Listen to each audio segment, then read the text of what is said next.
as it's already been said, is a book of my autobiography. And I just want to address what Elton was referencing. I just want to give a very high level overview of the book based upon the title. Uh, Week Start, Unapologetic Present, A Journey Through Jim Crow, the Information Technology Age to God. The week part of the uh, title uh, actually talks about my experiences or expresses my experiences, starting with my early childhood, but also being present in other phases of my life, such as college, marriage, career, my spiritual life, etc. And the journey through Jim Crow addresses my life living under Jim Crow, some of the Jim Crow experiences that I had, some Jim Crow etiquettes, working experiences as a teenager, working in the tobacco fields, for example. Some historical events I also talk about in the Jim Crow section of the book, such as the Wilmington insurrection, the Greensboro uprising, um, fighting the Navy from within, being on the verge of going through a court martial, and those kinds of things.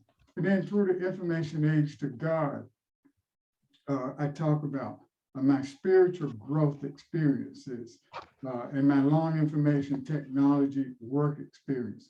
I also talk about my lifelong efforts in advocacy and community work, which is what we'll be focusing on in a second here.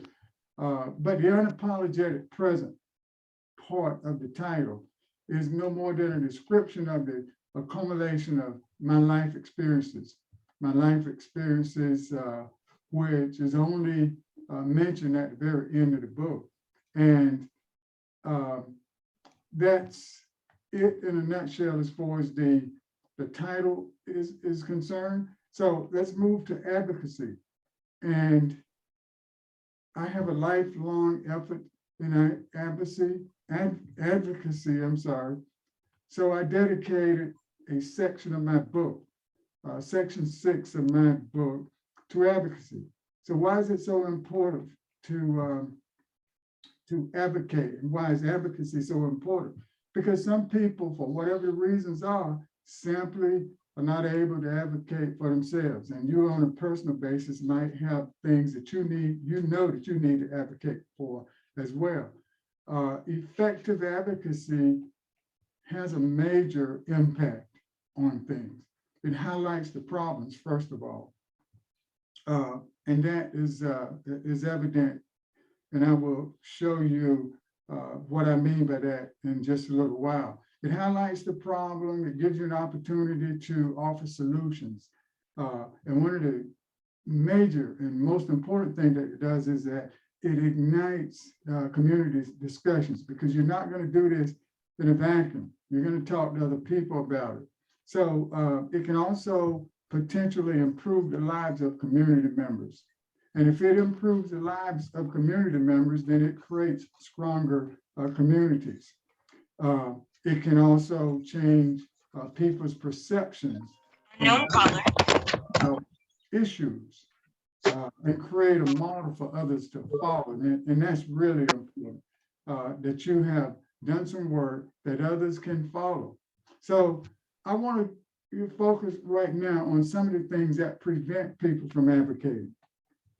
Sometimes advocating can be seen as being confrontational, depending on what the issue is. So some people have a fear of negative perceptions coming from others as they advocate. And I'll give you an example, and there might be some legitimate reasons. When I was advocating for some parents' rights in a school district, I got a call from the Los Angeles Times for an interview. And I learned during the course of that interview that I had been placed on a statewide enemies list.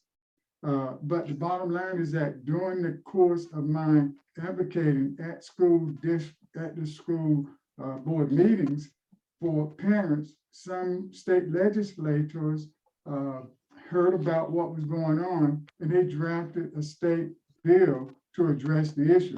Consequently, it gave parents the right to do what I was advocating for. And that had impacts on other things as well. But there's still a fear by some um, of the negative perceptions that might come from others. There's also one of the other reasons that people might prevent people from advocating is the lack of time necessary to investigate properly and document problems, as well as the lack of funds, because generally speaking, you're going to need funds to get some of the things done or some of the things changed that you might recommend or advocate for.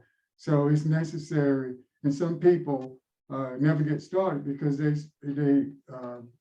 shoot themselves down at the very beginning by saying, I don't have the funds, where do I get the funds from? I'm going to talk in a minute about that. And some say, I don't have the experience. I don't have experience in publicly confronting problems. And then again, there's the fear of reprisals. If you work for the city, for example, you happen to know about situations, the city or any other local government, that you know there's a problem that you feel that you need to advocate for, you might think twice before you advocate, because there might be reprisals. And then lastly, some people never get started, and some of the reasons, or a very important reason rather, as to why people don't get involved in advocacy is the fear of failure. You put yourself out there. Everybody knows what you're doing. And if it doesn't work, then everybody knows that as well. And some people fear having that experience. So I want to focus now on some of the things that African Americans should be advocating for. First of all, as African Americans or anybody who's looking to advocate, you have to develop a list of things that you feel very strong about. In my case, though, I have 4 things that I feel very strong about. Consequently, and I will show you this later, but all of the projects, all of the proposals, all of the activities that I have been involved with in advocating over the years has to do with one or more of those areas that I feel very strong about. So, and those are education, food insecurity, the homeless, and children. So anything that I do has to do with those. And I will show you that later. But as African Americans, we should be concerned and should advocate for against state-sanctioned crime and murder. It exists, police brutality. We should be advocating against eliminating Black history from public facilities, schools, and silencing Black voices. We should be advocating against those things. As Black people, we should be advocating for our right to vote. I mean, that's really important.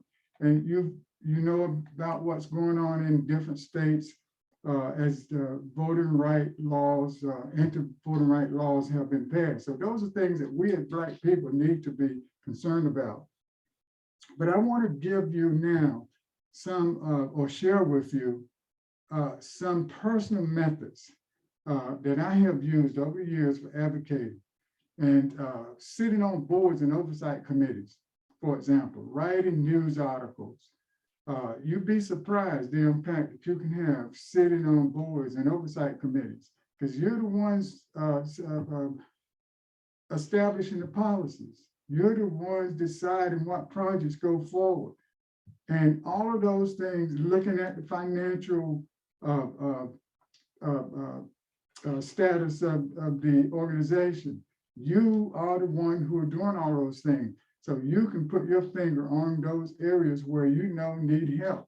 And I can share with you some examples of those. Writing news articles. That is a very, very effective method of advocating. Writing letters to your congressmen and senators.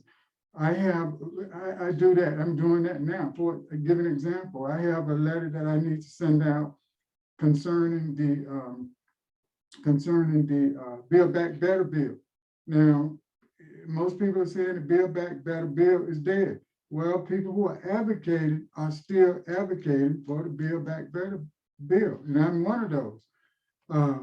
And through social media, creating a nonprofit for organization to address specific needs. That's one of the most effective ways of advocating. You know there's a need, and you know that there are people who you can draw towards you if you create this nonprofit. So you do it, developing and presenting proposals to address the issues. And there are certain issues that you're definitely going to have to deal with if you advocate, and certain entities where you would have to present these proposals to, such as your local school boards, your city council, your state legislators, U.S. House of Representatives, U.S. Senate. Every year up until the pandemic, we do this virtually now. I travel to Washington, D.C., along with 40 or 50 other people from California to lobby Congress, both the House and the Senate, on housing for low-income people, as well as food insecurity. And you'd be surprised how effective that is. Congress was not talking about or treating housing, for example, as infrastructure until we started to bring that to their attention. And then you saw that go into the bill, the infrastructure bill.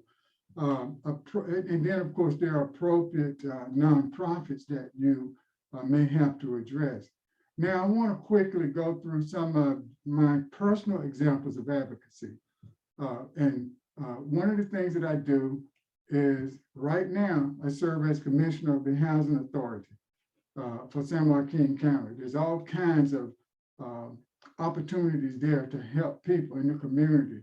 Board of Directors for Family Resource and Referral. We support over 26,000 children and parents, low income, across 13 different counties, all the way from Northern California to Los Angeles County, Southern California.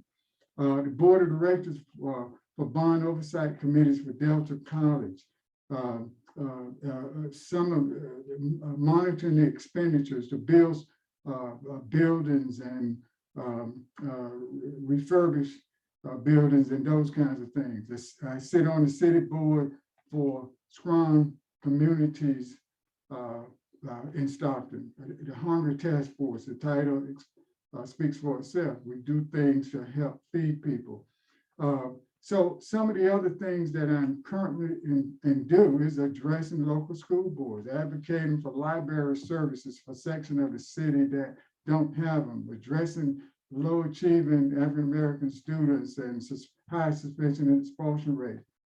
Conducting the African-American male mentoring program that I've done for 13 years up until the pandemic. Proposing and implementing a Making Math Fund project, creating parents and citizens for quality education, lobbying state, U.S. House of Congress, House of Representatives, U.S. Senate. Presenting this to the subcommittee on agriculture, I think the nutritional section of it, on the federal farm bill, which they needed input for. What needs to go into the farm bill? I was invited and got the opportunity to help us give input into that bill. Now, lastly, I would like to end my discussion about advocacy with 10 steps that I've used over the years that I say will prepare you for effective advocacy. And the first step is to identify something that you feel very strong about. There's something that you don't like about where you are, the things that you come in contact with, you think, oh, that shouldn't be that way. Well, that's something you probably feel very strong about. And I shared with you four of the things I feel very strong about earlier: children, homelessness, and those kinds of things. But then you have to develop a project plan. It doesn't have to be a sophisticated project plan, but it has to include at least these areas, such as tasks that have to be performed, a responsible entity who will perform this task, start and end dates and man hours, the expected man hours. You also have to include as a step in the project plan, research the subject as it relates to your specific interests. And then you have to develop a proposal, a short proposal, I should add. But that proposal should at a minimum describe the problem. And if you are doing this from a personal experience, then that should be very easy. But you have already done your research as one of your project steps. So you should be prepared to write a short proposal. This proposal shouldn't be more than 3 to maybe 6 pages, because you can do an interim, more detailed proposal later in your project. Develop that proposal, describe the problem. You need to answer questions. For example, how will your proposal impact the problem? Because everybody's going to ask you this. Why should I implement this? What difference is it going to make? And you should be able to answer the question if there will be costs involved. And if there are, what are they? Will there be cost savings? And how long will it take for me to realize a return on investment? Because that's what businesses are going to ask, whether private or public. So when you do your costs, this is really important. You need to include both the cost to the organization and in-kind man hours that you'll be contributing. For example, if you're asking, let's say you're asking for $15,000 annually to do a project. Well, through your discussion, you found, for example, that you can get 10 people to commit 4 hours a month on a monthly basis, 40 hours a month to volunteer. And you know that these people are in professions like it might be anywhere from a judge, a school teacher, and what have you. So you determine that the average salary or per hour is about $85 per hour. So now you've got 40 hours that you are guaranteed to have. That equals $3,400 a month and $40,800 per year. So now when you do your cost portion, you show that you are requesting $15,000 annually, but you're contributing $40,800 towards the project. That gets the attention of the organization and will help you to sell your idea. So be prepared also to recommend some funding sources, because sometimes you just have to say, well, if you were to apply for this particular grant, then we will get, much more money than what we need to make this done. So don't give them any way out. So what are the benefits to the organization and the community? Be prepared to answer that. Present the proposal to the designated authorities. That should be part of your overall proposal, and hold town hall meetings to get the buy-in from the full community. Now, depending upon the type of project or proposal that you're making, you could do the town hall meeting first, so that you will have those people accompany you when you present to your designated authority, because numbers sometimes make a difference. So if they see 100 people in the audience that night, when you present to them, you're going to have a successful project. So to end this now, if approved by all entities, implement the proposal by following the project plan. Monitor closely and evaluate the results. Modify the plans as needed, because you're going to definitely have to modify the plans, because not everything is going to go according to the way you started at the very beginning. But don't be afraid to modify. That's okay. And lastly, celebrate. Celebrate. And these are 10 steps that I've followed over the years in implementing and and doing a lot of volunteer and advocacy work. And I've influenced things statewide and nationwide. And I focus on some of those things in my book, in the section 6, Advocacy. And thank you for your attention. That concludes my presentation, Elizabeth and Elton. Thank you. Thank you. Really appreciate that, Lester. I'm sorry there was background noise, Okay. but I think we're here now. Can you stop sharing? Me? Yeah. Yeah. Am I Stop, still? Lester. Oh, I didn't know that I was still. Stop I didn't know that I was still sharing. Hold on, let me see what's going on.